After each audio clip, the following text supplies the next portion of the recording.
उत्तर प्रदेश के बदायूं जिले में बसा है एक पवित्र स्थल कछला घाट। गंगा किनारे बसा यह स्थान सिर्फ एक गांव नहीं, बल्कि आस्था, इतिहास और आध्यात्म का संगम है। कहा जाता है कि यहां की मिट्टी में वो जादू है जो आत्मा को शांति और मन को विश्वास से भर देता है। कछला घाट की कहानी जुड़ी है राजा भगीरथ से।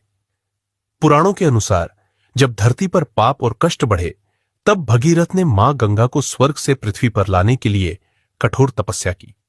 उनकी तपस्या से प्रसन्न होकर गंगा अवतरित हुई और उनकी धारा यहीं से होकर गुजरी। इसी कारण इसे भगीरथ घाट भी कहा जाता है।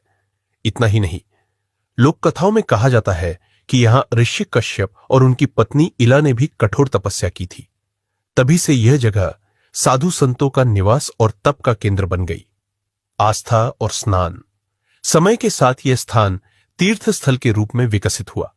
हर माघ पूर्णिमा, पौष पूर्णिमा और सावन में लाखों की भीड़ यहां उमड़ पड़ती है। भोर होते ही श्रद्धालु गंगा में स्नान करते हैं, सूर्य को अर्घ्य देते हैं और अपने पापों का प्रायश्चित करते हैं। लोग मानते हैं कि यहां की एक डुबकी से जीवन के सारे दोष दूर हो जाते हैं। कांवड़ यात्रा के समय यह घाट भक्तों से भर जाता है। भक्त गंगा से जल भरकर शिव मंदिरों की ओर निकलते हैं और पूरे वातावरण में बोल बम के जयकारे गूंजते हैं। आज का कछला घाट, आज भी कछला घाट की महिमा वैसी ही बनी हुई है। सरकार ने इसे हरिद्वार की तर्ज पर विकसित करने का काम शुरू किया है। यहां पक्के घाट, चेंजिंग रूम, सुरक्षा और व्यवस्थाओं का निर्माण किया जा रहा है। त्योहारों के समय पुलिस, गोताखोर और डाइवर्स यहां तैनात रहते हैं ताकि श्रद्धालुओं की सुरक्षा बनी रहे। लेकिन भीड़ और आस्था के बीच कभी कभी दुखद घटनाएं भी होती हैं, जैसे स्नान करते समय लोगों का बह जाना।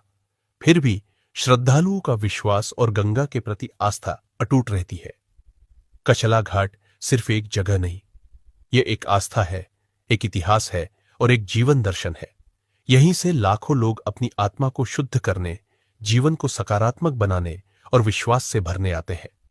गंगा की लहरें आज भी वही संदेश देती है, जो यहां स्नान करता है उसका जीवन पवित्र हो जाता है। यह है कछला घाट, गंगा भक्ति और इतिहास का अनोखा संगम। उत्तर प्रदेश के बदायूं जिले में बसा है एक पवित्र स्थल कछला घाट। गंगा किनारे बसा यह स्थान सिर्फ एक गांव नहीं, बल्कि आस्था, इतिहास और आध्यात्म का संगम है। कहा जाता है कि यहां की मिट्टी में वो जादू है जो आत्मा को शांति